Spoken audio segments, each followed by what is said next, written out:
Chapter 13. He passed out of the room and began the ascent, Basil Hallward following close behind. They walked softly, as men do instinctively at night. The lamp cast fantastic shadows on the wall and staircase. A rising wind made some of the windows rattle. When they reached the top landing, Dorian set the lamp down on the floor and, taking out the key, turned it in the lock. "You insist on knowing, Basil?" he asked in a low voice. "Yes." "I am delighted," he answered, smiling. Then he added, somewhat harshly, "You are the one man in the world who is entitled to know everything about me. You have had more to do with my life than you think." And, taking up the lamp, he opened the door and went in. A cold current of air passed them, and the light shot up for a moment in a flame of murky orange. He shuddered. "Shut the door behind you," he whispered, as he placed the lamp on the table. Hallward glanced round him with a puzzled expression. The room looked as if it had not been lived in for years. A faded Flemish tapestry, a curtained picture, an old Italian cassoe, and an almost empty bookcase that was all that it seemed to contain, besides a chair and a table. As Dorian Gray was lighting a half-burned candle that was standing on the mantel shelf, he saw that the whole place was covered with dust and that the carpet was in holes. A mouse ran scuffling behind the wainscoting. There was a damp odor of mildew. "So you think that it is only God who sees the soul, Basil? Draw that curtain back, and you will see mine." The voice that spoke was cold and cruel. "You are mad, Dorian, or playing a part," muttered Hallward, frowning. "You won't." "Then I must do it myself," said the young man, and he tore the curtain from its rod and flung it on the ground.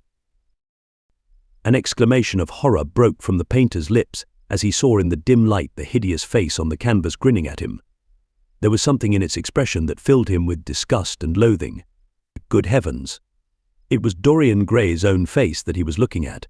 The horror, whatever it was, had not yet entirely spoiled that marvelous beauty. There was still some gold in the thinning hair and some scarlet on the sensual mouth. The sodden eyes had kept something of the loveliness of their blue. The noble curves had not yet completely passed away from chiseled nostrils and from plastic throat. Yes, it was Dorian himself. But who had done it? He seemed to recognize his own brushwork, and the frame was his own design. The idea was monstrous, yet he felt afraid. He seized the lighted candle and held it to the picture. In the left-hand corner was his own name, traced in long letters of bright vermilion. It was some foul parody, some infamous ignoble satire. He had never done that. Still, it was his own picture. He knew it, and he felt as if his blood had changed in a moment from fire to sluggish ice. His own picture. What did it mean? Why had it altered? He turned and looked at Dorian Gray with the eyes of a sick man. His mouth twitched, and his parched tongue seemed unable to articulate. He passed his hand across his forehead. It was dank with clammy sweat. The young man was leaning against the mantel shelf, watching him with that strange expression that one sees on the faces of those who are absorbed in a play when some great artist is acting. There was neither real sorrow in it nor real joy. There was simply the passion of the spectator, with perhaps a flicker of triumph in his eyes. He had taken the flower out of his coat and was smelling it, or pretending to do so. "What does this mean?" cried Hallward, at last. His own voice sounded shrill and curious in his ears. "Years ago, when I was a boy," said Dorian Gray, crushing the flower in his hand, "you met me, flattered me, and taught me to be vain of my good looks. One day you introduced me to a friend of yours, who explained to me the wonder of youth. And you finished a portrait of me that revealed to me the wonder of beauty. In a mad moment that, even now, I don't know whether I regret or not, I made a wish, perhaps you would call it a prayer. I remember it. Oh, how well I remember it. No, the thing is impossible. The room is damp. Mildew has got into the canvas. The paints I used had some wretched mineral poison in them. I tell you the thing is impossible." "Ah, what is impossible?" murmured the young man, going over to the window and leaning his forehead against the cold, mist-stained glass. "You told me you had destroyed it." "I was wrong. It has destroyed me." "I don't believe it is my picture." "Can't you see your ideal in it?" said Dorian bitterly. "My ideal, as you call it. As you called it. There was nothing evil in it, nothing shameful. You were to me such an ideal as I shall never meet again. This is the face of a satyr. It is the face of my soul. Christ, what a thing I must have worshipped. It has the eyes of a devil. Each of us has heaven and hell in him, Basil, cried Dorian, with a wild gesture of despair. Hallward turned again to the portrait and gazed at it. My God, if it is true, he exclaimed, and this is what you have done with your life, why, you must be worse even than those who talk against you fancy you to be. He held the light up again to the canvas and examined it. The surface seemed to be quite undisturbed, and as he had left it, it was from within, apparently, that the foulness and horror had come. Through some strange quickening of inner life, the leprosies of sin were slowly eating the thing away. The rotting of a corpse in a watery grave was not so fearful.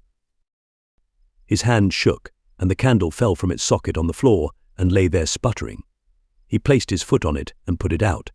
Then he flung himself into the rickety chair that was standing by the table and buried his face in his hands. Good God, Dorian, what a lesson! What an awful lesson! There was no answer, but he could hear the young man sobbing at the window. Pray, Dorian, pray, he murmured. What is it that one was taught to say in one's boyhood? Lead us not into temptation. Forgive us our sins. Wash away our iniquities, let us say that together. The prayer of your pride has been answered. The prayer of your penitence will be answered also. I worshipped you too much. I am punished for it. You worshipped yourself too much. We are both punished.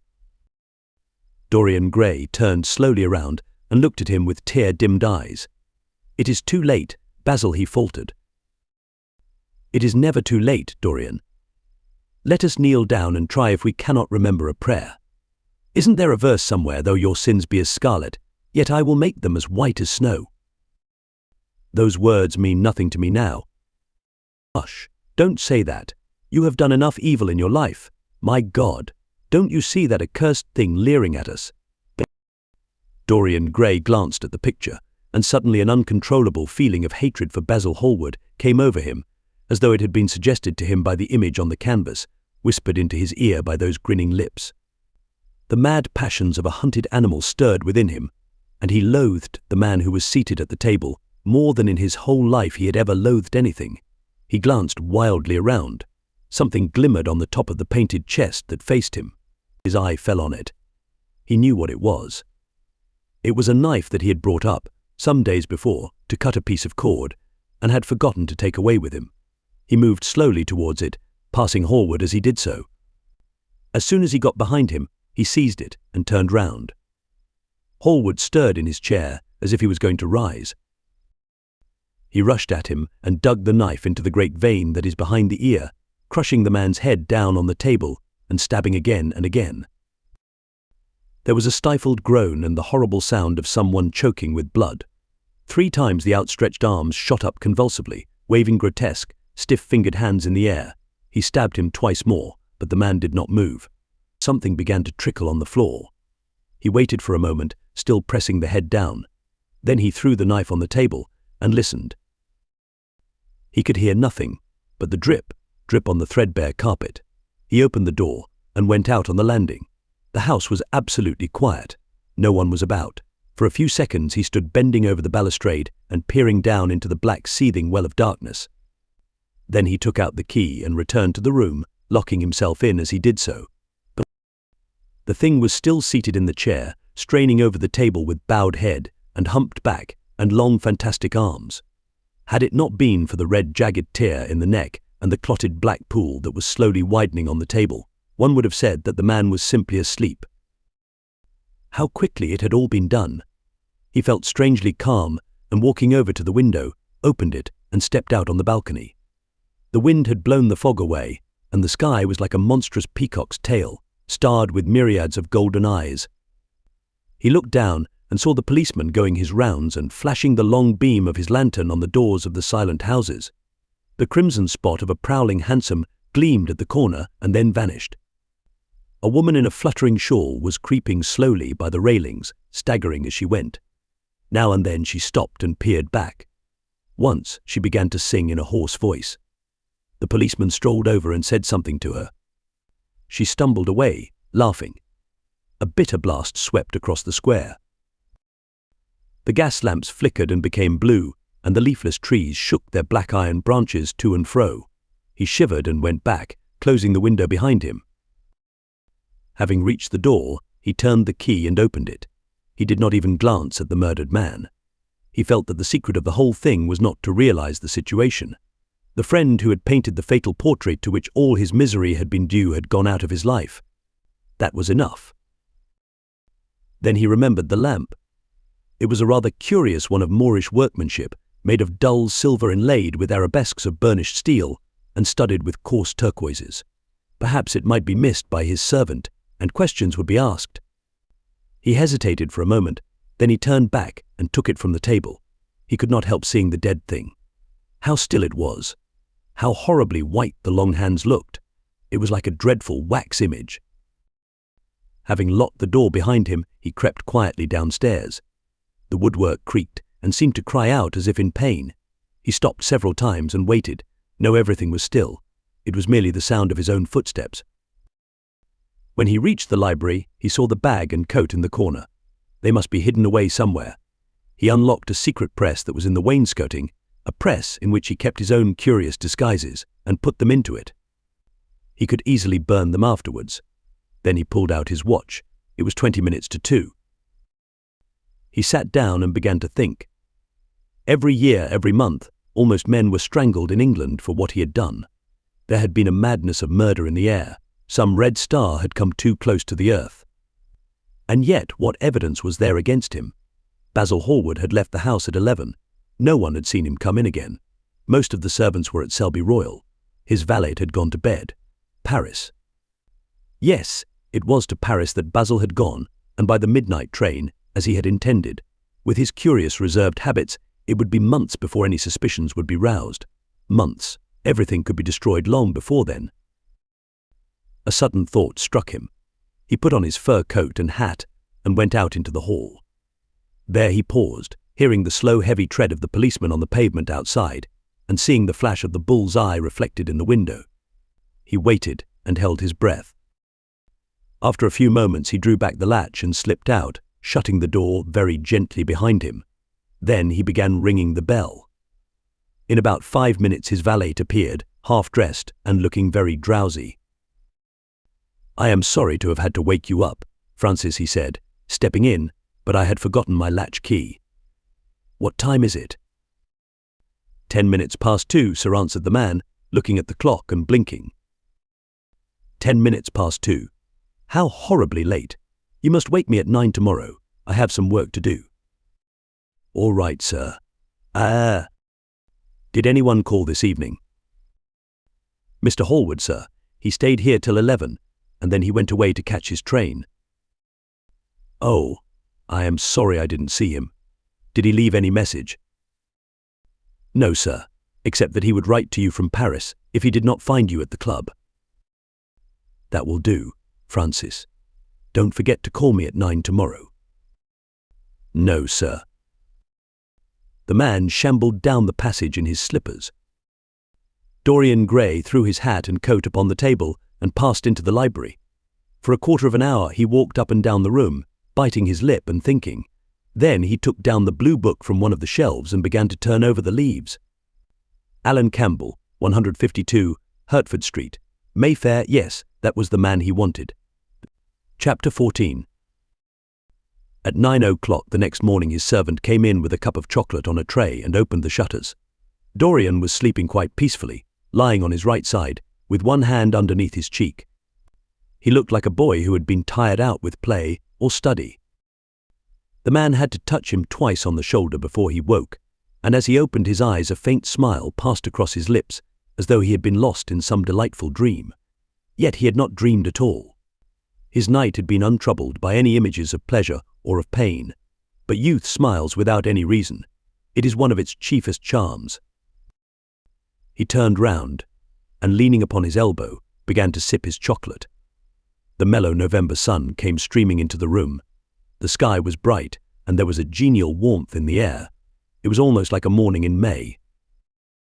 Gradually the events of the preceding night crept with silent, blood-stained feet into his brain and reconstructed themselves there with terrible distinctness. He winced at the memory of all that he had suffered and for a moment the same curious feeling of loathing for Basil Hallward that had made him kill him as he sat in the chair came back to him, and he grew cold with passion. The dead man was still sitting there, too, and in the sunlight now. How horrible that was! Such hideous things were for the darkness, not for the day. He felt that if he brooded on what he had gone through, he would sicken or grow mad. There were sins whose fascination was more in the memory than in the doing of them, strange triumphs that gratified the pride more than the passions, and gave to the intellect a quickened sense of joy greater than any joy they brought, or could ever bring, to the senses. But this was not one of them. It was a thing to be driven out of the mind, to be drugged with poppies, to be strangled lest it might strangle one itself. When the half-hour struck, he passed his hand across his forehead, and then got up hastily and dressed himself with even more than his usual care, giving a good deal of attention to the choice of his necktie and scarf pin and changing his rings more than once. He spent a long time also over breakfast, tasting the various dishes, talking to his valet about some new liveries that he was thinking of getting made for the servants at Selby, and going through his correspondence. At some of the letters he smiled. 3 of them bored him. One he read several times over and then tore up with a slight look of annoyance in his face. That awful thing, a woman's memory, as Lord Henry had once said. After he had drunk his cup of black coffee, he wiped his lips slowly with a napkin, motioned to his servant to wait, and going over to the table, sat down and wrote 2 letters. One he put in his pocket, the other he handed to the valet. Take this round to 152, Hertford Street, Francis, and if Mr. Campbell is out of town, get his address. As soon as he was alone, he lit a cigarette and began sketching upon a piece of paper, drawing first flowers and bits of architecture, and then human faces. Suddenly he remarked that every face that he drew seemed to have a fantastic likeness to Basil Hallward. He frowned, and getting up, went over to the bookcase and took out a volume at hazard. He was determined that he would not think about what had happened until it became absolutely necessary that he should do so. When he had stretched himself on the sofa, he looked at the title page of the book. It was Gutier's Imo et Thames, Charpentier's Japanese paper edition, with the Jacquemart etching. The binding was of citron green leather, with a design of gilt trellis work and dotted pomegranates. It had been given to him by Adrian Singleton. As he turned over the pages, his eye fell on the poem about the hand of Lacenaire, the cold yellow hand du supplice, encore mal la vie, with its downy red hairs and its doits de faune. He glanced at his own white taper fingers, shuddering slightly in spite of himself, and passed on till he came to those lovely stanzas upon Venice. Sur une gamme chromatique. Le Seine de perles ruisselant. La Venus de l'Adriatique. Sort d'elle au suncore, rose et blanc. Les domes, sur l'azur des ondes. Suivant la phrase au per contour. Essenflant comme des gorges rondes. Que soulève un soupir d'amour. But elle esquif aboard et me depose. Jetant sun amaro pilia. Devant une façade rose. Sur le marbre de escalier. How exquisite they were. As one read them, one seemed to be floating down the green waterways of the pink and pearl city, seated in a black gondola with silver prow and trailing curtains. The mere lines looked to him like those straight lines of turquoise blue that follow one as one pushes out to the Lido. The sudden flashes of colour reminded him of the gleam of the opal and iris-throated birds that flutter round the tall honeycombed campanile, or stalk, with such stately grace, through the dim, dust-stained arcades.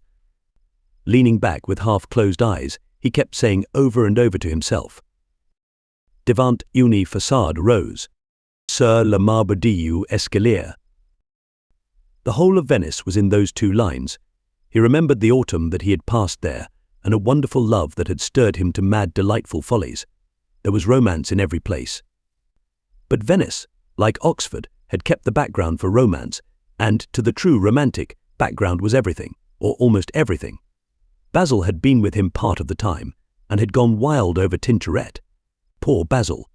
What a horrible way for a man to die! He sighed, and took up the volume again, and tried to forget. He read of the swallows that fly in and out of the little café at Smyrna, where the Hadjis sit counting their amber beads, and the turbaned merchants smoke their long tasseled pipes, and talk gravely to each other. He read of the obelisk in the Place de la Concorde that weeps tears of granite in its lonely sunless exile and longs to be back by the hot, lotus-covered Nile, where there are sphinxes and rose-red ibises and white vultures with gilded claws, and crocodiles with small beryl eyes that crawl over the green steaming mud. He began to brood over those verses which, drawing music from kiss-stained marble, tell of that curious statue that Gautier compares to a contralto voice, the monstre charmant, that couches in the porphyry room of the Louvre.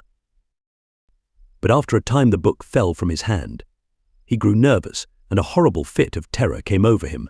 What if Alan Campbell should be out of England? Days would elapse before he could come back. Perhaps he might refuse to come. What could he do then? Every moment was of vital importance. They had been great friends once, 5 years before, almost inseparable, indeed. Then the intimacy had come suddenly to an end. When they met in society now, it was only Dorian Gray who smiled. Alan Campbell never did. He was an extremely clever young man, though he had no real appreciation of the visible arts, and whatever little sense of the beauty of poetry he possessed he had gained entirely from Dorian. His dominant intellectual passion was for science. At Cambridge he had spent a great deal of his time working in the laboratory, and had taken a good class in the natural science tripos of his year. Indeed, he was still devoted to the study of chemistry, and had a laboratory of his own in which he used to shut himself up all day long, greatly to the annoyance of his mother, who had set her heart on his standing for Parliament, and had a vague idea that a chemist was a person who made up prescriptions. He was an excellent musician, however, as well, and played both the violin and the piano better than most amateurs.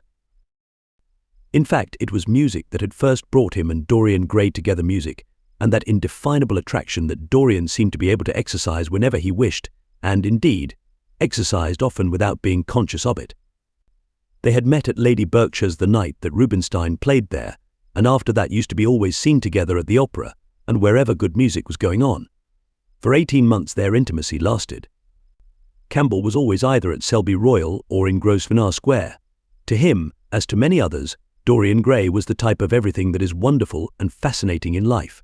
Whether or not a quarrel had taken place between them no one ever knew. But suddenly people remarked that they scarcely spoke when they met, and that Campbell seemed always to go away early from any party at which Dorian Gray was present. He had changed, too, was strangely melancholy at times, appeared almost to dislike hearing music, and would never himself play, giving as his excuse, when he was called upon, that he was so absorbed in science that he had no time left in which to practice. And this was certainly true. Every day he seemed to become more interested in biology, and his name appeared once or twice in some of the scientific reviews in connection with certain curious experiments. This was the man Dorian Gray was waiting for. Every second he kept glancing at the clock. As the minutes went by he became horribly agitated. At last he got up and began to pace up and down the room, looking like a beautiful caged thing. He took long, stealthy strides. His hands were curiously cold. The suspense became unbearable. Time seemed to him to be crawling with feet of lead, while he by monstrous winds was being swept towards the jagged edge of some black cleft of precipice. He knew what was waiting for him there, saw it, indeed, and shuddering, crushed with dank hands his burning lids, as though he would have robbed the very brain of sight and driven the eyeballs back into their cave. It was useless. The brain had its own food on which it battened, and the imagination, made grotesque by terror, twisted and distorted as a living thing by pain, danced like some foul puppet on a stand and grinned through moving masks. Then, suddenly, time stopped for him. Yes, that blind, slow-breathing thing crawled no more, and horrible thoughts, time being dead, raced nimbly on in front and dragged a hideous future from its grave and showed it to him. He stared at it. Its very horror made him stone. At last the door opened and his servant entered. He turned glazed eyes upon him. "Mr. Campbell, sir," said the man. A sigh of relief broke from his parched lips, and the colour came back to his cheeks. But ask him to come in at once. Francis, he felt that he was himself again. His mood of cowardice had passed away. The man bowed and retired. In a few moments, Alan Campbell walked in, looking very stern and rather pale, his pallor being intensified by his coal black hair and dark eyebrows. "Alan, this is kind of you. I thank you for coming." I had intended never to enter your house again, Gray. But you said it was a matter of life and death." His voice was hard and cold. He spoke with slow deliberation. There was a look of contempt in the steady searching gaze that he turned on Dorian. He kept his hands in the pockets of his astrakhan coat and seemed not to have noticed the gesture with which he had been greeted. "Yes, it is a matter of life and death, Alan, and to more than one person. Sit down." Campbell took a chair by the table, and Dorian sat opposite to him. The two men's eyes met. In Dorian's there was infinite pity. He knew that what he was going to do was dreadful.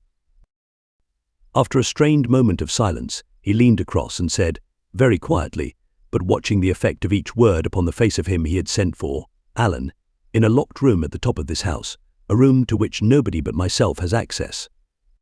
A dead man is seated at a table. He has been dead 10 hours now. Don't stir, and don't look at me like that. Who the man is, why he died, how he died, are matters that do not concern you. What you have to do is this." "Stop, Gray. I don't want to know anything further. Whether what you have told me is true or not true doesn't concern me. I entirely decline to be mixed up in your life. Keep your horrible secrets to yourself. They don't interest me anymore."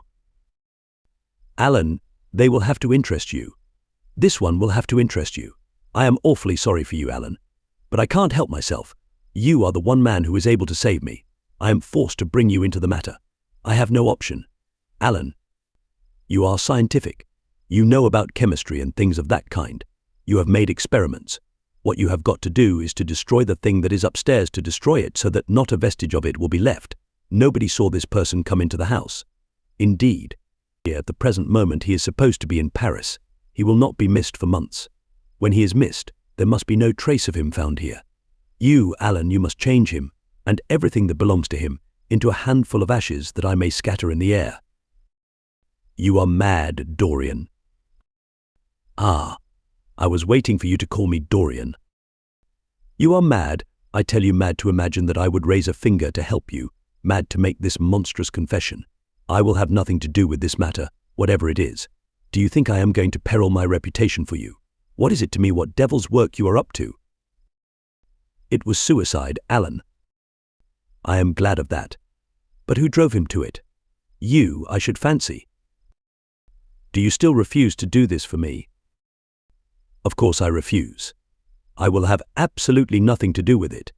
I don't care what shame comes on you. You deserve it all. I should not be sorry to see you disgraced, publicly disgraced. How dare you ask me, of all men in the world, to mix myself up in this horror? I should have thought you knew more about people's characters. Your friend Lord Henry Wotton can't have taught you much about psychology. Whatever else he has taught you, nothing will induce me to stir a step to help you. You have come to the wrong man. Go to some of your friends. Don't come to me." "Alan, it was murder. I killed him. You don't know what he had made me suffer. Whatever my life is, he had more to do with the making or the marring of it than poor Harry has had. He may not have intended it, the result was the same. Murder. Good God, Dorian, is that what you have come to? I shall not inform upon you. It is not my business. Besides, without my stirring in the matter, you are certain to be arrested. Nobody ever commits a crime without doing something stupid, but I will have nothing to do with it." "You must have something to do with it. Wait a moment, listen to me. Only listen, Alan. All I ask of you is to perform a certain scientific experiment. You go to hospitals and dead houses, and the horrors that you do there don't affect you. If in some hideous dissecting room or fetid laboratory you found this man lying on a leaden table with red gutters scooped out in it for the blood to flow through, you would simply look upon him as an admirable subject. You would not turn a hair. You would not believe that you were doing anything wrong. On the contrary, you would probably feel that you were benefiting the human race or increasing the sum of knowledge in the world, or gratifying intellectual curiosity, or something of that kind. What I want you to do is merely what you have often done before. Indeed, to destroy a body must be far less horrible than what you are accustomed to work at. And remember, it is the only piece of evidence against me. If it is discovered, I am lost, and it is sure to be discovered unless you help me. I have no desire to help you. You forget that. I am simply indifferent to the whole thing. It has nothing to do with me. Alan, I entreat you, think of the position I am in. Just before you came, I almost fainted with terror. You may know terror yourself someday. No, don't think of that. Look at the matter purely from the scientific point of view. You don't inquire where the dead things on which you experiment come from. Don't inquire now. I have told you too much as it is. But I beg of you to do this. We were friends once, Alan. Don't speak about those days, Dorian. They are dead. The dead linger sometimes. The man upstairs will not go away. He is sitting at the table with bowed head and outstretched arms. Alan, if you don't come to my assistance, I am ruined. Why, they will hang me, Alan. Don't you understand? They will hang me for what I have done. There is no good in prolonging this scene. I absolutely refuse to do anything in the matter. It is insane of you to ask me. You refuse. Yes. I entreat you, Alan. It is useless. The same look of pity came into Dorian Gray's eyes. Then he stretched out his hand, took a piece of paper, and wrote something on it. He read it over twice, folded it carefully, and pushed it across the table. Having done this, he got up and went over to the window. Campbell looked at him in surprise, and then took up the paper and opened it. As he read it, his face became ghastly pale, and he fell back in his chair. A horrible sense of sickness came over him. He felt as if his heart was beating itself to death in some empty hollow. After 2 or 3 minutes of terrible silence, Dorian turned round and came and stood behind him, putting his hand upon his shoulder. I am so sorry for you, Alan, he murmured, but you leave me no alternative. I have a letter written already. Here it is. You see the address. If you don't help me, I must send it. If you don't help me, I will send it. You know what the result will be. But you are going to help me. It is impossible for you to refuse now. I tried to spare you. You will do me the justice to admit that. You were stern, harsh, offensive. You treated me as no man has ever dared to treat me, no living man. At any rate, I bore it all. Now it is for me to dictate terms. Campbell buried his face in his hands, and a shudder passed through him. Yes, it is my turn to dictate terms, Alan. You know what they are. The thing is quite simple. Come, don't work yourself into this fever. The thing has to be done. Face it and do it. A groan broke from Campbell's lips and he shivered all over. The ticking of the clock on the mantelpiece seemed to him to be dividing time into separate atoms of agony, each of which was too terrible to be borne. He felt as if an iron ring was being slowly tightened round his forehead, as if the disgrace with which he was threatened had already come upon him. The hand upon his shoulder weighed like a hand of lead. It was intolerable. It seemed to crush him. Come, Alan, you must decide at once. I cannot do it, he said, mechanically, as though words could alter things. You must. You have no choice. Don't delay. He hesitated a moment. Is there a fire in the room upstairs? Yes, there is a gas fire with asbestos. I shall have to go home and get some things from the laboratory. No, Alan, you must not leave the house. Write out on a sheet of notepaper what you want, and my servant will take a cab and bring the things back to you. Campbell scrawled a few lines, blotted them, and addressed an envelope to his assistant. Dorian took the note up and read it carefully. Then he rang the bell and gave it to his valet, with orders to return as soon as possible and to bring the things with him. As the hall door shut, Campbell started nervously, and having got up from the chair, went over to the chimney-piece. He was shivering with a kind of ague. For nearly 20 minutes, neither of the men spoke. A fly buzzed noisily about the room, and the ticking of the clock was like the beat of a hammer. As the chime struck 1, Campbell turned round, and looking at Dorian Gray, saw that his eyes were filled with tears. There was something in the purity and refinement of that sad face that seemed to enrage him. You are infamous, absolutely infamous, he muttered. Hush, Alan. You have saved my life, said Dorian. Your life? Good heavens! What a life that is! You have gone from corruption to corruption, and now you have culminated in crime. In doing what I am going to do, what you force me to do, it is not of your life that I am thinking. Ah, Alan, murmured Dorian with a sigh. I wish you had 1,000th part of the pity for me that I have for you. He turned away as he spoke and stood looking out at the garden. Campbell made no answer. After about 10 minutes a knock came to the door, and the servant entered, carrying a large mahogany chest of chemicals with a long coil of steel and platinum wire and 2 rather curiously shaped iron clamps. "Shall I leave the things here, sir?" he asked Campbell. "Yes," said Dorian, "and I am afraid, Francis, that I have another errand for you. What is the name of the man at Richmond who supplies Selby with orchids?" "Harden, sir." "Eh?" "Yes, Harden. You must go down to Richmond at once, see Harden personally, and tell him to send twice as many orchids as I ordered, and to have as few white ones as possible. In fact, I don't want any white ones. It is a lovely day, Francis. And Richmond is a very pretty place, otherwise I wouldn't bother you about it." "No trouble, sir. At what time shall I be back?" Dorian looked at Campbell. "How long will your experiment take, Alan?" he said in a calm, indifferent voice. The presence of a third person in the room seemed to give him extraordinary courage. Campbell frowned and bit his lip. "It will take about 5 hours," he answered.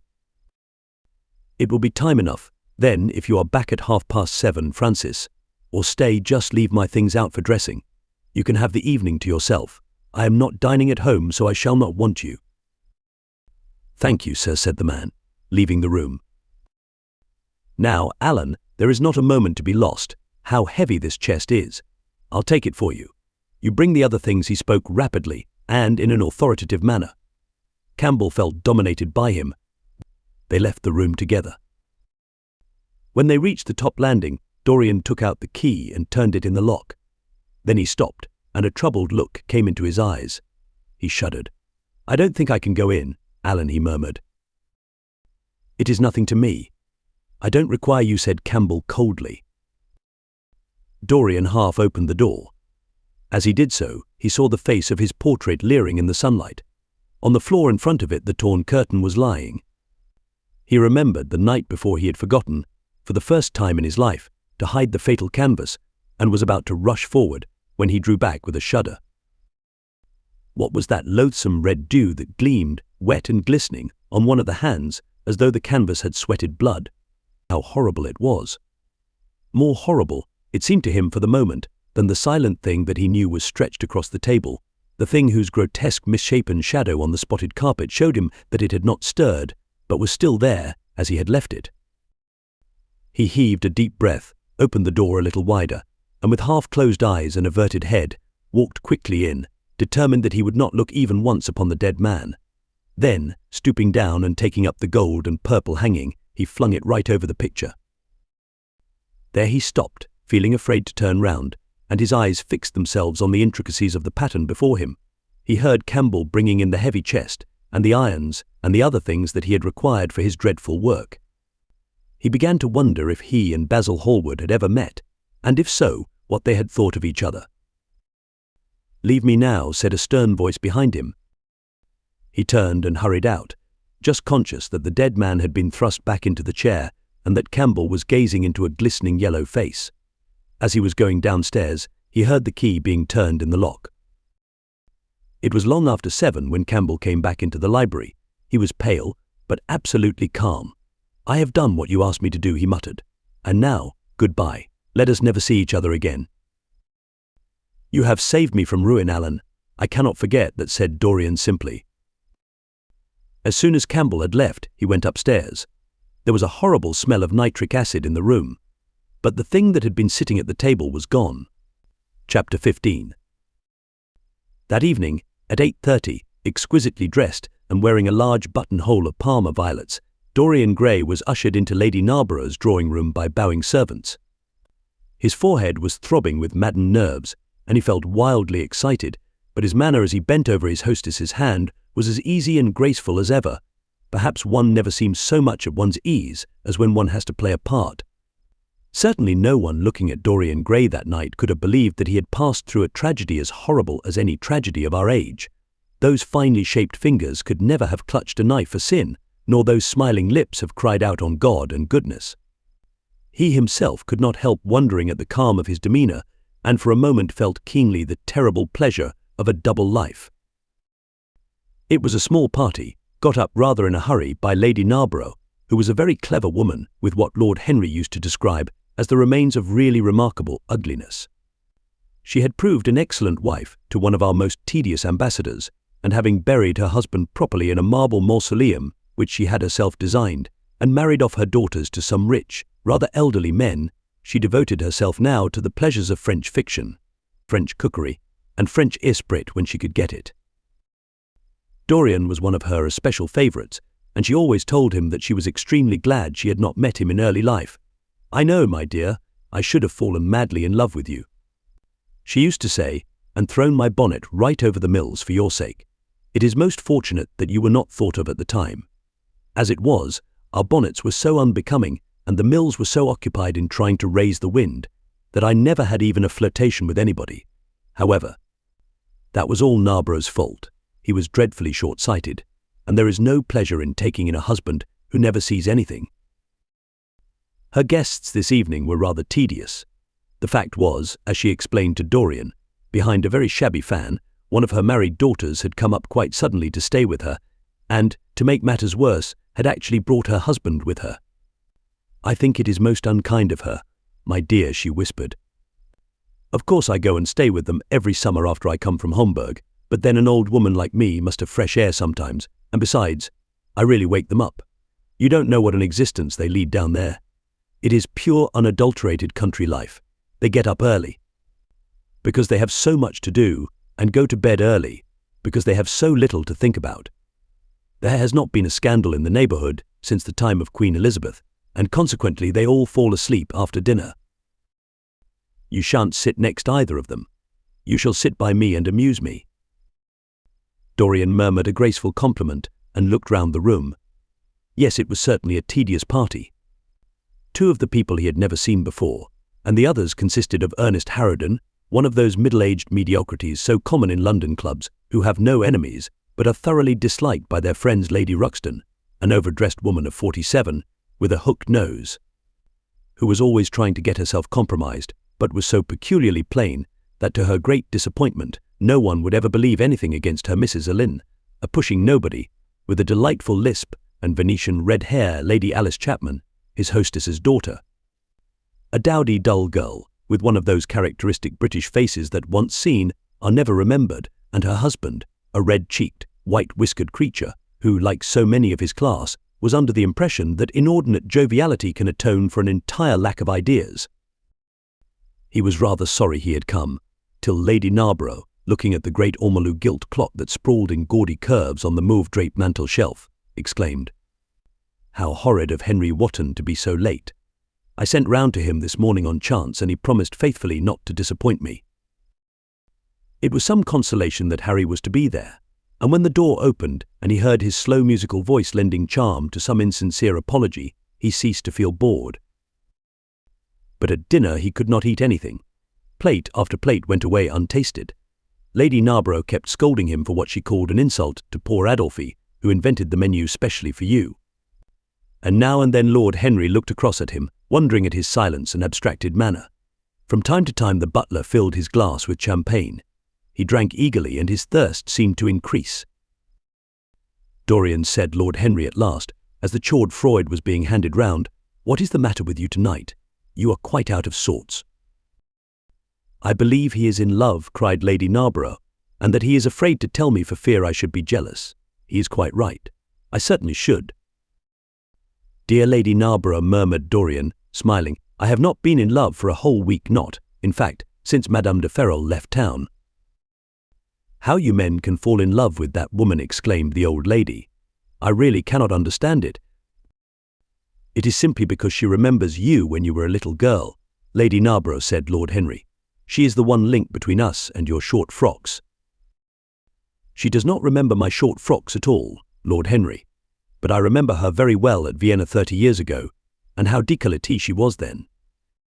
"She is still décolletée," he answered, taking an olive in his long fingers, "and when she is in a very smart gown, she looks like an edition deluxe of a bad French novel. She is really wonderful, and full of surprises. Her capacity for family affection is extraordinary. When her third husband died, her hair turned quite gold from grief." "How can you?" Harry cried Dorian. "It is a most romantic explanation," laughed the hostess. "But her third husband, Lord Henry, you don't mean to say Ferrol is the fourth?" Certainly, Lady Narborough. I don't believe a word of it. Well, ask Mr. Grey. He is one of her most intimate friends. Is it true, Mr. Grey? She assures me so, Lady Narborough, said Dorian. I asked her whether, like Marguerite de Navarre, she had their hearts embalmed and hung at her girdle. She told me she didn't, because none of them had had any hearts at all. 4 husbands. Upon my word, that is trop de zèle, trop d'audace, I tell her, said Dorian. Oh, she is audacious enough for anything, my dear. And what is Ferrol like? I don't know him. The husbands of very beautiful women belong to the criminal classes, said Lord Henry, sipping his wine. Lady Narborough hit him with her fan. Lord Henry, I am not at all surprised that the world says that you are extremely wicked. But what world says that? Asked Lord Henry, elevating his eyebrows. It can only be the next world. This world and I are on excellent terms. Everybody I know says you are very wicked, cried the old lady, shaking her head. Lord Henry looked serious for some moments. It is perfectly monstrous, he said, at last, the way people go about nowadays saying things against one behind one's back that are absolutely and entirely true. Isn't he incorrigible? Cried Dorian, leaning forward in his chair. I hope so, said his hostess, laughing. But really, if you all worship Madame de Ferrol in this ridiculous way, I shall have to marry again so as to be in the fashion. You will never marry again, Lady Narborough, broke in Lord Henry. You are far too happy. When a woman marries again, it is because she detested her first husband. When a man marries again, it is because he adored his first wife. Women try their luck, men risk theirs. Narborough wasn't perfect, cried the old lady. If he had been, you would not have loved him. My dear lady, was the rejoinder. Women love us for our defects. If we have enough of them, they will forgive us everything, even our intellects. You will never ask me to dinner again after saying this, I am afraid, Lady Narborough, but it is quite true. Of course it is true, Lord Henry. If we women did not love you for your defects, where would you all be? Not one of you would ever be married. You would be a set of unfortunate bachelors. Not, however, that would alter you much. Nowadays all the married men live like bachelors, and all the bachelors like married men. Fin de siècle, murmured Lord Henry. Fin du globe, answered his hostess. I wish it were fin du globe, said Dorian with a sigh. Life is a great disappointment. Ah, my dear, cried Lady Narborough, putting on her gloves, don't tell me that you have exhausted life. When a man says that, one knows that life has exhausted him. Lord Henry is very wicked, and I sometimes wish that I had been. But you are made to be good, you look so good. I must find you a nice wife. Lord Henry, don't you think that Mr. Grey should get married? I am always telling him so, Lady Narborough, said Lord Henry with a bow. Well, we must look out for a suitable match for him. I shall go through Debrett carefully tonight and draw out a list of all the eligible young ladies. With their ages, Lady Narborough asked Dorian. Of course, with their ages slightly edited. But nothing must be done in a hurry. I want it to be what the Morning Post calls a suitable alliance, and I want you both to be happy. What nonsense people talk about happy marriages, exclaimed Lord Henry. A man can be happy with any woman, as long as he does not love her. Ah, what a cynic you are, cried the old lady, pushing back her chair and nodding to Lady Ruxton. You must come and dine with me soon again. You are really an admirable tonic, much better than what Sir Andrew prescribes for me. You must tell me what people you would like to meet, though. I want it to be a delightful gathering. I like men who have a future and women who have a past, he answered. Or do you think that would make it a petticoat party? I fear so, she said, laughing as she stood up. 1,000 pardons, my dear Lady Ruxton, she added. I didn't see you hadn't finished your cigarette. Never mind, Lady Narborough. I smoke a great deal too much. I am going to limit myself for the future. Pray don't, Lady Ruxton, said Lord Henry. Moderation is a fatal thing. Enough is as bad as a meal. More than enough is as good as a feast. Lady Ruxton glanced at him curiously. You must come and explain that to me some afternoon, Lord Henry. It sounds a fascinating theory, she murmured as she swept out of the room. Now, Mind you don't stay too long over your politics and scandal, cried Lady Narborough from the door. If you do, we are sure to squabble upstairs. The men laughed, and Mr. Chapman got up solemnly from the foot of the table and came up to the top. Dorian Gray changed his seat and went and sat by Lord Henry. Mr. Chapman began to talk in a loud voice about the situation in the House of Commons. He guffawed at his adversaries. The word doctrinaire, word full of terror to the British mind, reappeared from time to time between his explosions. An alliterative prefix served as an ornament of oratory. He hoisted the Union Jack on the pinnacles of thought. The inherited stupidity of the race, sound English common sense, he jovially termed, it was shown to be the proper bulwark for society. A smile curved Lord Henry's lips, and he turned round and looked at Dorian. "Are you better, my dear fellow?" he asked. "You seemed rather out of sorts at dinner." "I am quite well, Harry. I am tired. That is all." "You were charming last night. The little Duchess is quite devoted to you. She tells me she is going down to Selby. She has promised to come on the 20th. Is Monmouth to be there too?" "Oh yes, Harry. He bores me dreadfully, almost as much as he bores her. She is very clever, too clever for a woman. She lacks the indefinable charm of weakness. It is the feet of clay that make the gold of the image precious. Her feet are very pretty, but they are not feet of clay, white porcelain feet. If you like.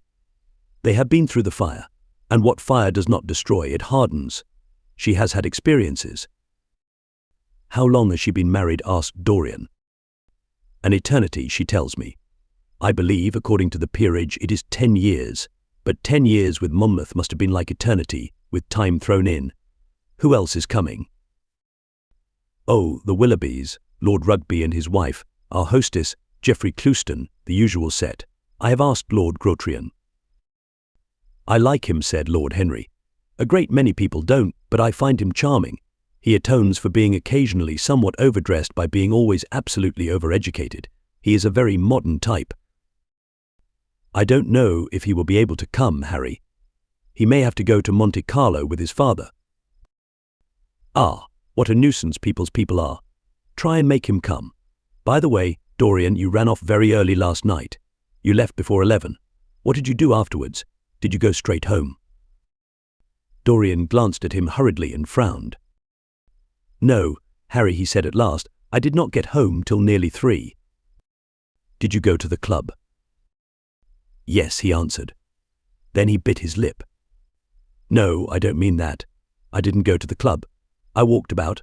I forget what I did. How inquisitive you are, Harry. You always want to know what one has been doing. I always want to forget what I have been doing. I came in at 2:30. If you wish to know the exact time. I had left my latchkey at home, and my servant had to let me in.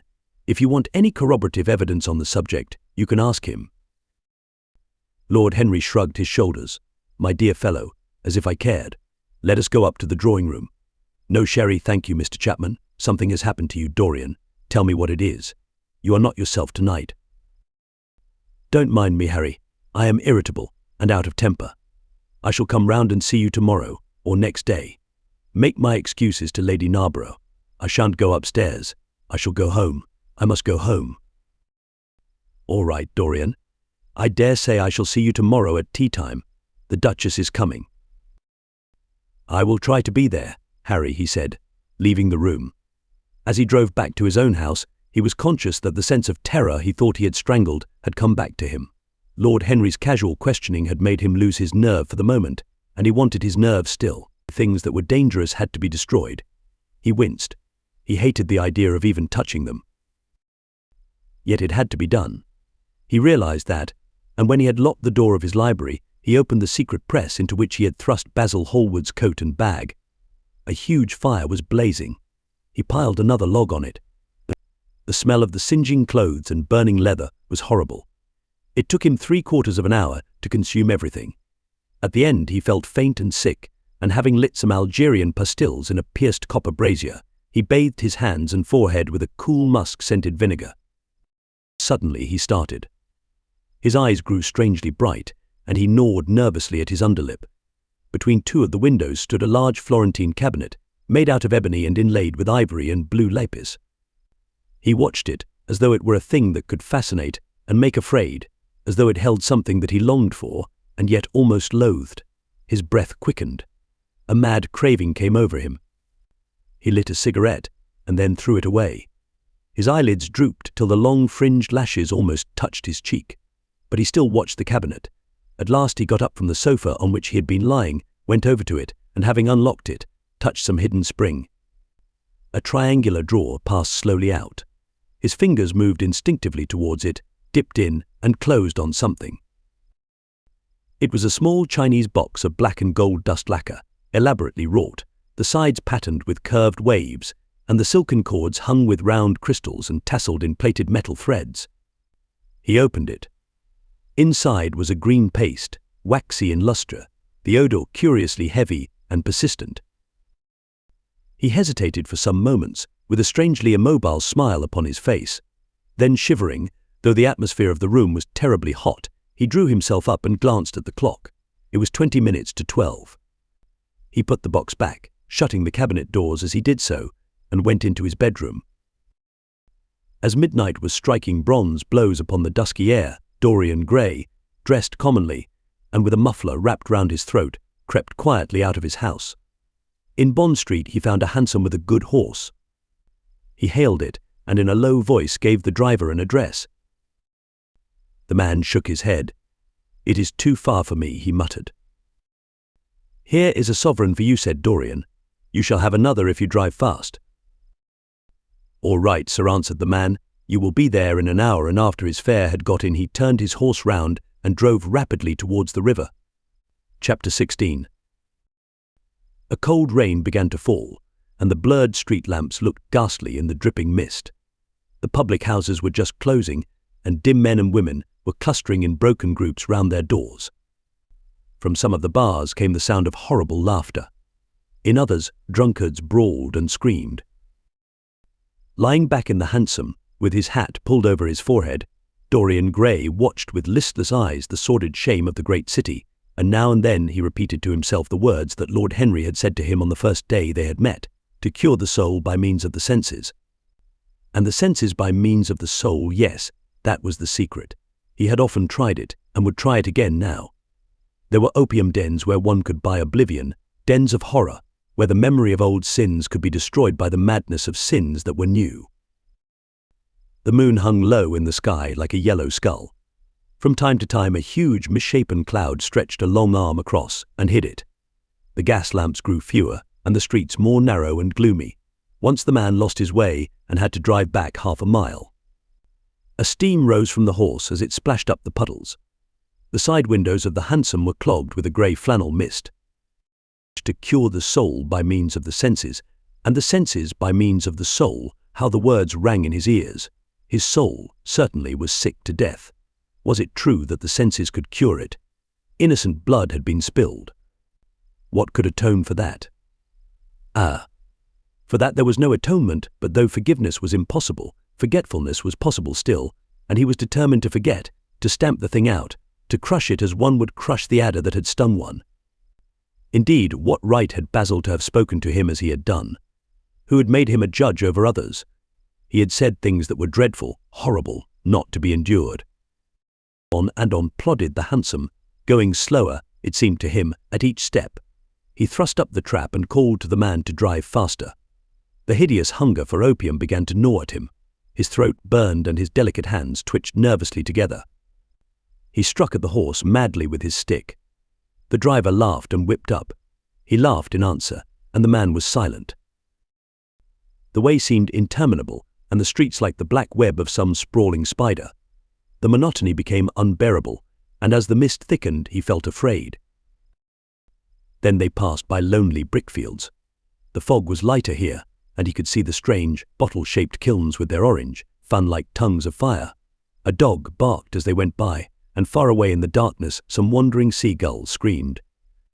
The horse stumbled in a rut, then swerved aside and broke into a gallop. After some time they left the clay road and rattled again over rough paven streets. Most of the windows were dark, but now and then fantastic shadows were silhouetted against some lamplit blind. He watched them curiously. They moved like monstrous marionettes, and made gestures like live things. He hated them. A dull rage was in his heart. As they turned a corner, a woman yelled something at them from an open door, and two men ran after the hansom for about 100 yards.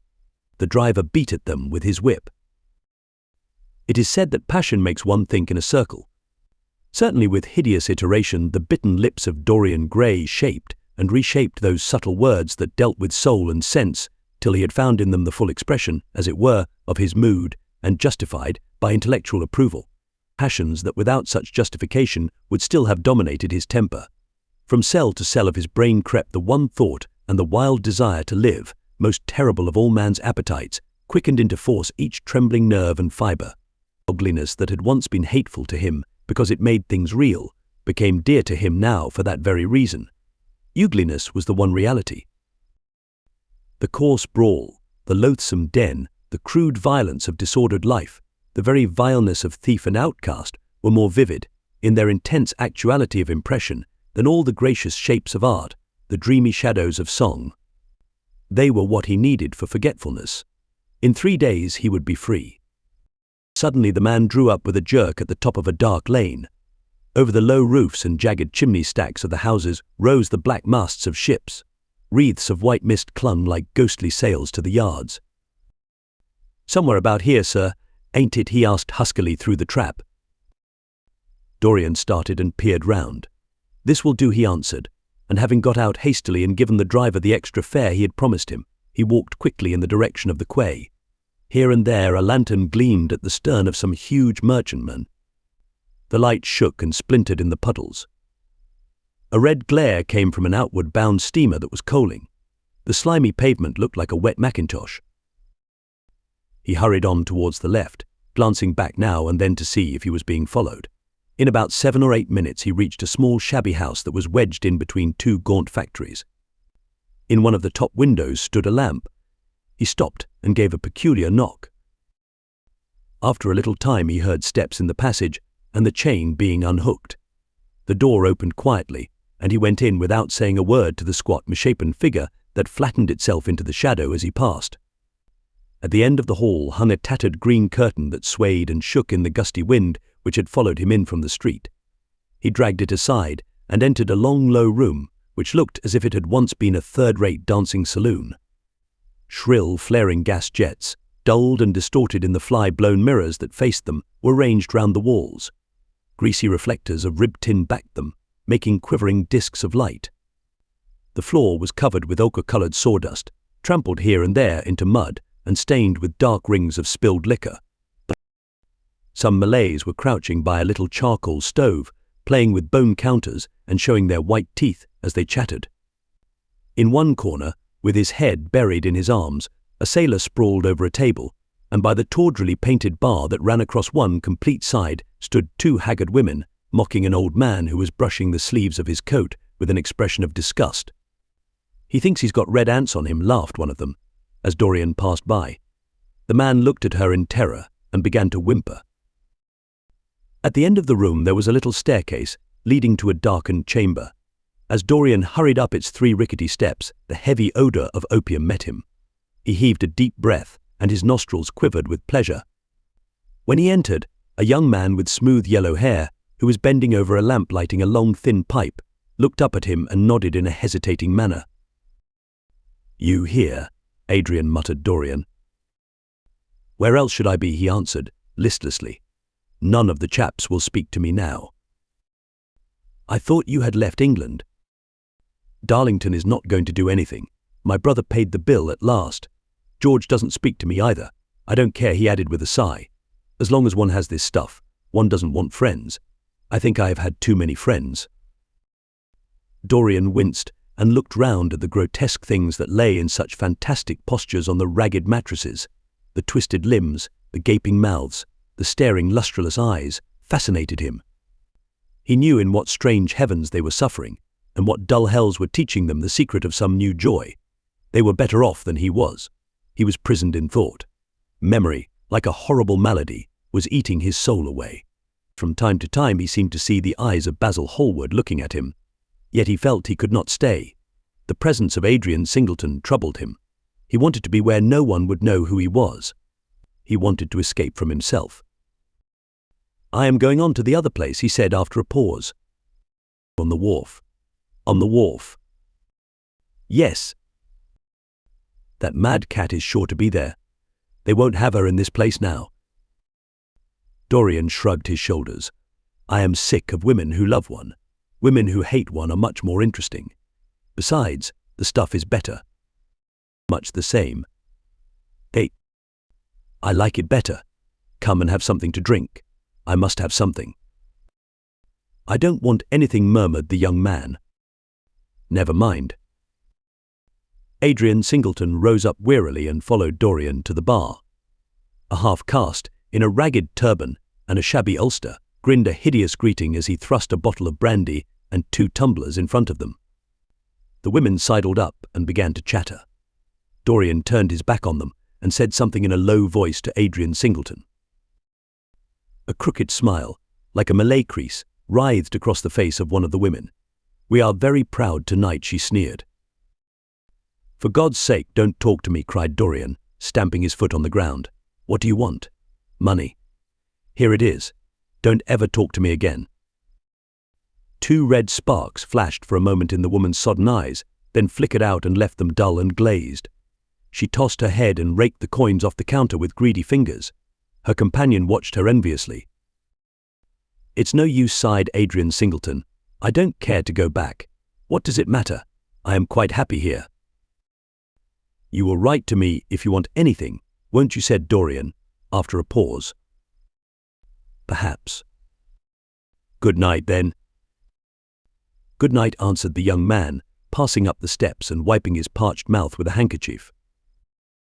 Dorian walked to the door with a look of pain in his face. As he drew the curtain aside, a hideous laugh broke from the painted lips of the woman who had taken his money. "There goes the devil's bargain."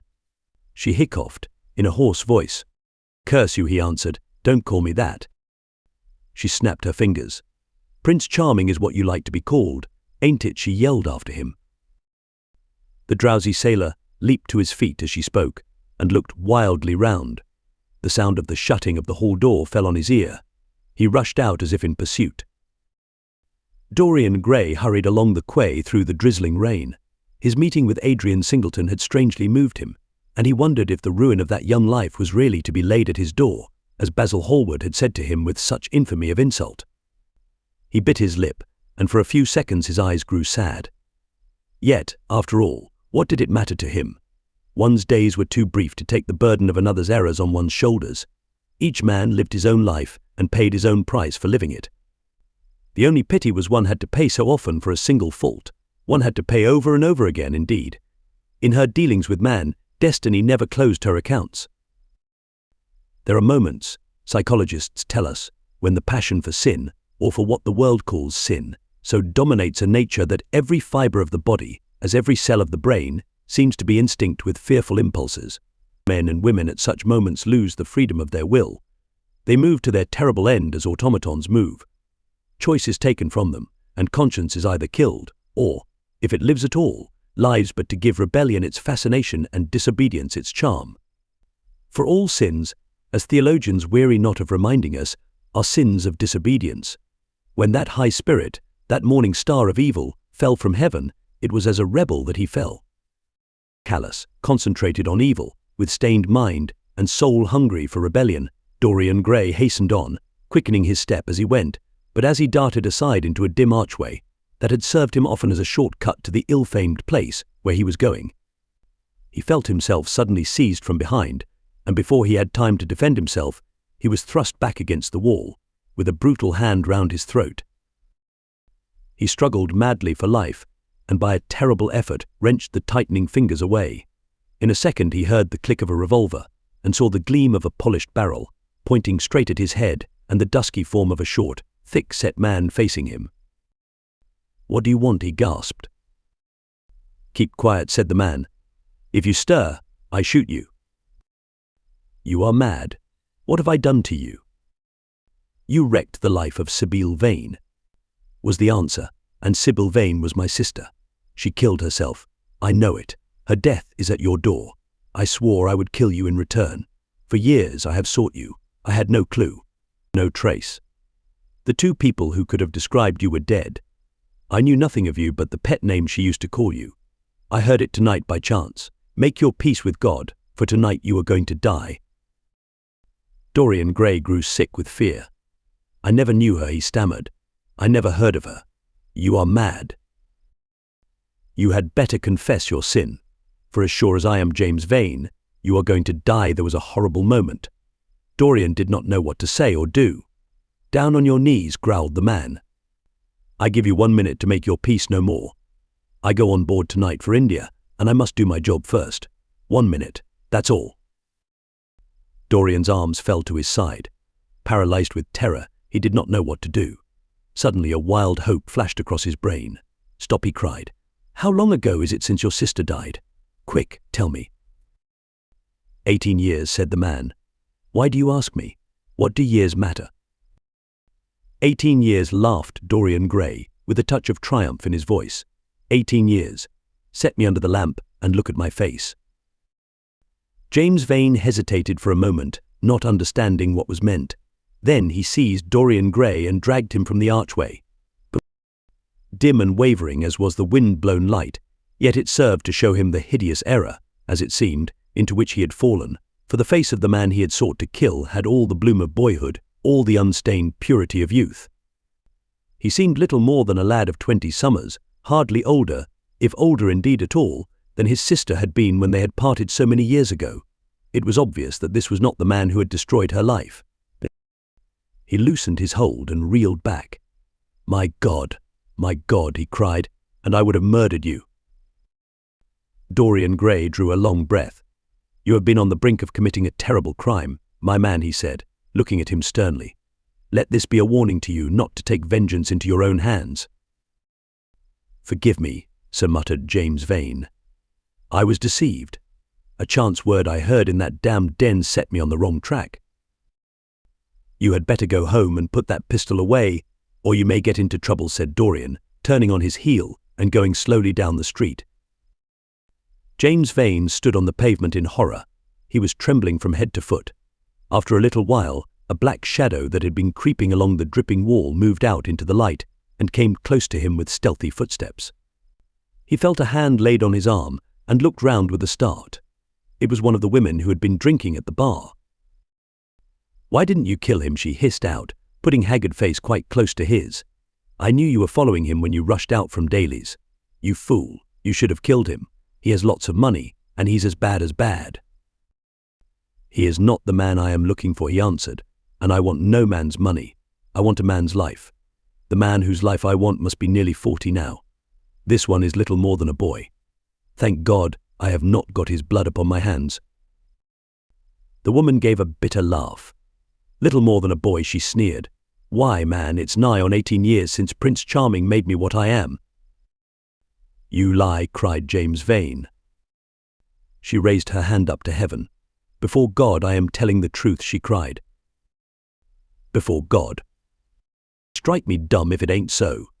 He is the worst one that comes here. They say he has sold himself to the devil for a pretty face. It's nigh on 18 years since I met him. He hasn't changed much since then. I have, though," she added, with a sickly leer. "You swear this?" "I swear it," came in hoarse echo from her flat mouth. "But don't give me away to him," she whined. "I am afraid of him. Let me have some money for my night's lodging." He broke from her with an oath and rushed to the corner of the street, but Dorian Gray had disappeared. When he looked back, the woman had vanished also,